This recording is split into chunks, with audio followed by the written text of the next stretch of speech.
Hello everyone, welcome to Malleus Gaming. I'm your host Malleus, and in today's episode of Total Tactics, we're going to be stepping back in time and discussing the Byzantine Infantry Square, and how to make use of it in Total War Warhammer 3. I'll be quickly going over some of the history of the formation, and then demonstrating my version of it as the High Elves of Ulthuan versus the foul Daemons of Chaos.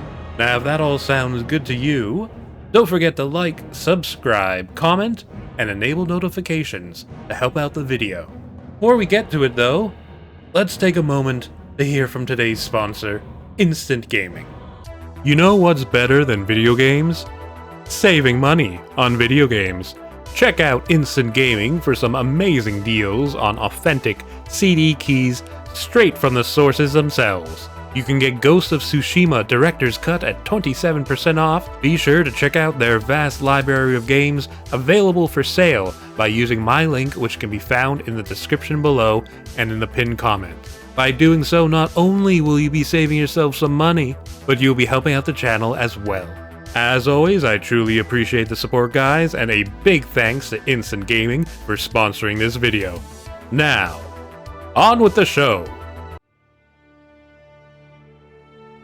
The infantry square has been around for thousands of years and was originally described by Plutarch with regards to the ancient Romans. It has been adapted and used over time since its inception, from the pike squares of the Renaissance to the musket-armed formations of Napoleon. The infantry square was designed to protect against enemy cavalry charges, whose maneuverability and speed allowed them to easily outflank standard infantry line formations. By forming a hollow square, infantry were able to guard against being outflanked by protecting themselves on all sides, while still allowing for more vulnerable units to be protected within. One of the more famous uses of the infantry square was by the Byzantine Empire from the 9th to 11th centuries. The Byzantine military utilized an advanced form of combined arms tactics with the hollow square formation, effectively turning it into a mobile fortress. The outer edge of the square would consist of heavy spear or pike infantry, usually in two layers. Should the square be penetrated by enemy troops, the inner layer of soldiers could defend their comrades by turning around to face the threat. Within the square is where ranged troops would be deployed, such as archers or slingers, who could launch their missiles from relative safety. The key innovation of the Byzantine Infantry Square, however, was that it could be used as a refuge for cavalry due to gaps within the sides. These spaces between the infantry units would allow for Byzantine cavalry to ride out should an attack opportunity present itself, or let them fall back to within the square should a fight not go in their favor. The relative safety provided by the Byzantine Infantry Square allowed their forces to fight effectively against far more mobile opponents, as it presented no opportunities for flanking or rear charges and could equally fight on all sides. It also allowed for friendly cavalry to strike out from a place of strength due to the spaces within the lines, as well as helped to preserve the lives and morale of its soldiers, who could retreat to safety within the hollow square. Now, let's see how it fares against literal demons from hell. I'll be using a fairly early game High Elf army to demonstrate this, consisting of a prince, a handmaiden of the Everqueen, a lore master of Hoeth, 6 spearmen, 2 Lothern Seaguard, or is it Lothern Seaguard, with shields, 4 archers, 3 silver helms with shields, and 2 Illyrian reavers with bows. The spearmen and Seaguard form the actual square, with the Seaguard for the rear portion of the formation so they can at least participate with their bows, and if anything comes up behind them, they can just turn around to face it. Within the square, I've got the Lore Master as its commander and the archers for fire support. On the flanks, I've got the Prince leading Silver Helms and the Handmaiden leading the Reavers. Their jobs are to swing out to the far flanks to threaten the enemy, hopefully draw some units away from the main line, and eliminate them before joining the main battle. Should things get too tough for them, I can retreat back into the safety of the square by running through the gaps in the sides. The demons were randomly generated, with both armies having a 16,000 gold budget. Their army was rather more elite than my High Elves, and consisted of a Herald of Nurgle, a unit of Nurglings, the Followers Bubonic Regiment of Renown, the Chromatic Abominations Regiment of Renown, 2 Demonettes of Slaanesh, a unit of Exalted Plague-Bearers of Nurgle, 2 Exalted Pink Horrors of Tzeentch, a Burning Chariot of Tzeentch, a unit of Screamers of Tzeentch, a Beast of Nurgle, a Lord of Change, and the Noxbringer Soulgrinder Regiment of Renown. All in all, they've got some speed, some tough heavy hitters, and some strong firepower. Let's see how we do.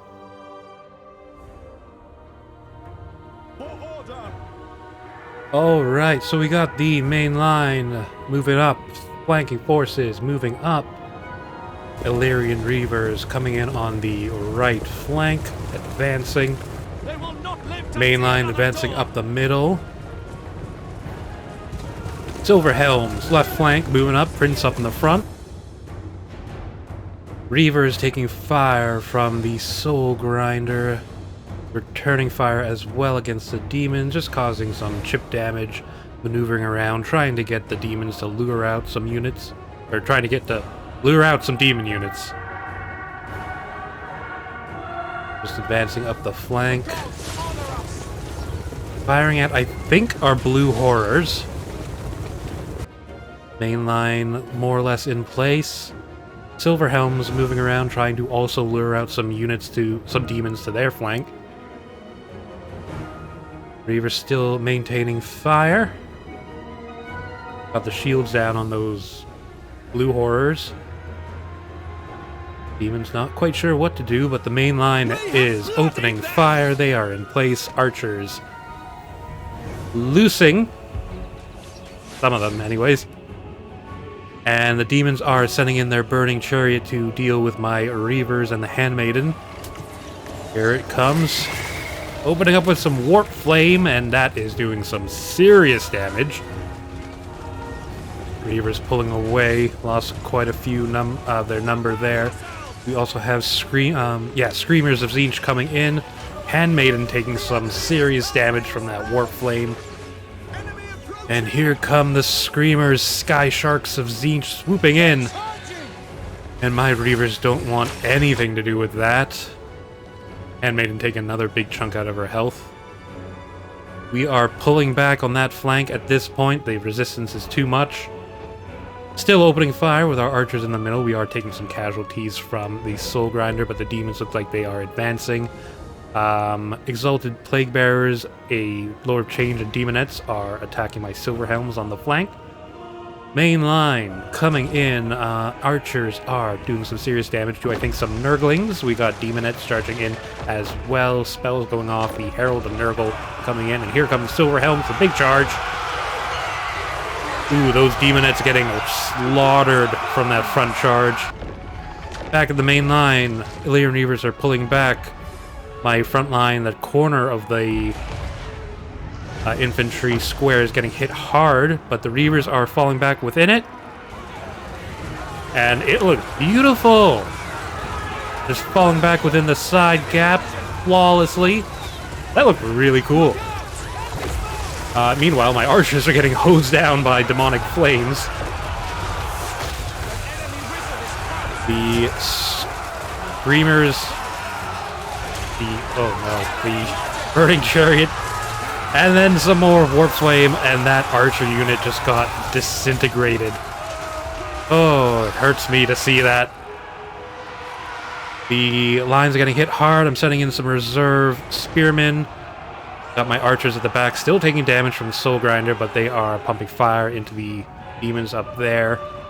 At the front, the Herald of Nurgle is just about dead. Burning Chariot's taking some serious damage as well. Here comes some more shots from the Soul Grinder. Ouch.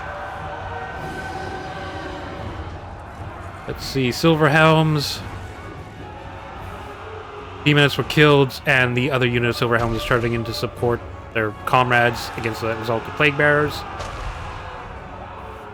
Lord Change is holding up. There we go, we got carnage going on at the main infantry square. Burning Chariot, however, is finally down, taken out by the spears. Warp Flame coming in. We got Pink Horrors providing supporting fire for the demons. Blue Horrors and the Beast of Nurgle engage with some spears.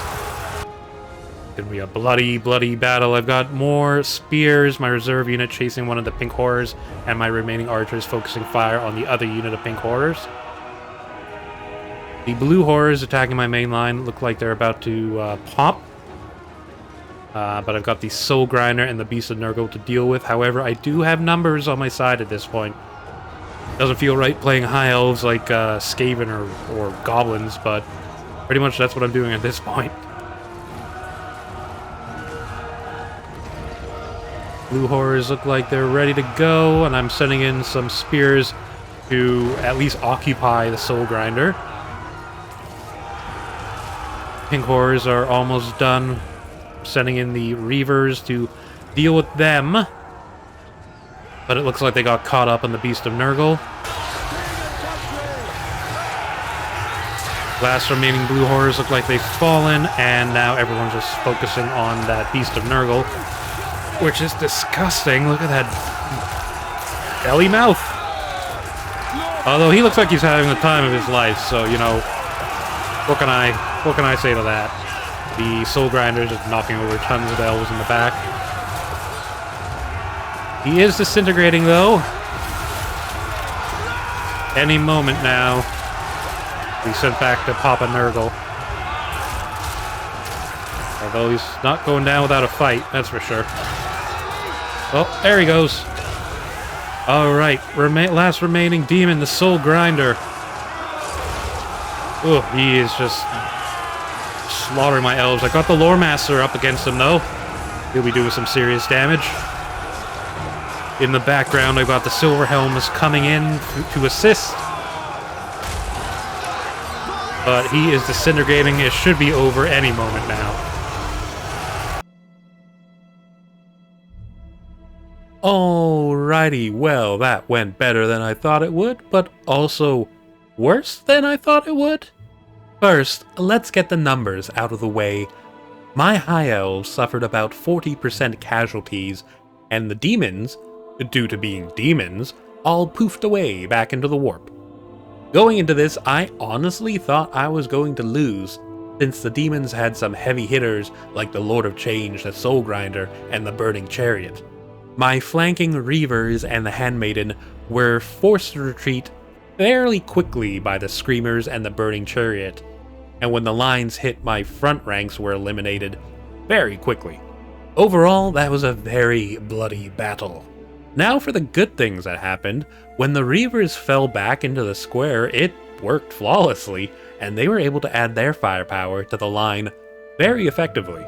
Secondly, the side units of spearmen were able to act as a reserve and kept the demons from advancing once they broke the front lines. Finally, the Prince and the Silver Helms did fairly well on their own, eliminating the Exalted Plague Bearers, a unit of Demonettes, and the Lord of Change. Overall, I like the idea behind this formation. Being able to shelter your cavalry within is amazing, particularly with ranged light cavalry. Having protection from all sides is great as well. Once the Reavers retreated, the pursuing Screamers and Burning Chariot got caught up against the Spearmen. A major issue I have though, and this is common amongst many of these box-style formations, is that it can leave a bunch of your units doing nothing for most of the battle. Mind you, part of that is my own fault. I tend to forget to actually send in my units, and you can use your reserve side units to flank around the enemy main line to surround them. Another thing is that this is a specifically anti-cavalry formation, and my opponent had no cavalry, so that advantage was moot. I feel like this formation would be good in the early game when powerful long-range units aren't as prevalent, or against more melee-oriented factions like Warriors of Chaos or Vampire Counts. I can see High Elves and Kislev making good use of it thanks to their hybrid bow and spear infantry, Lothern Seaguard and Kossars, respectively, and I would highly recommend to use those units for the square, so all of them can at least shoot at the enemy. It is wonderful for protecting your light cavalry though, and they can augment your firepower even once they've retreated to safety. Let me know what you guys think, and what kind of improvements you'd make. Thank you all so much for watching. I hope you enjoyed the video. I feel like the Byzantine Square formation certainly has some potential, and it was really interesting reading up on it. Perhaps I could use some white lines to serve as some Varangian... I don't know how to say this word. Varangian guard. Let me know how to say that. Also, let me know what other historical tactics you'd like to see covered. Don't forget to check out Instant Gaming for some amazing discounts on your favorite games. I'd like to give them a big thanks for sponsoring the video, and if you'd like to see more from Malleus Gaming, don't forget to like, subscribe, comment, and turn on your notifications to help out the channel within the terrifying warp realm of YouTube. It's scary, man. There's demons out here. I hope you all have a great day, guys, and I'll see you in the next one. Bye!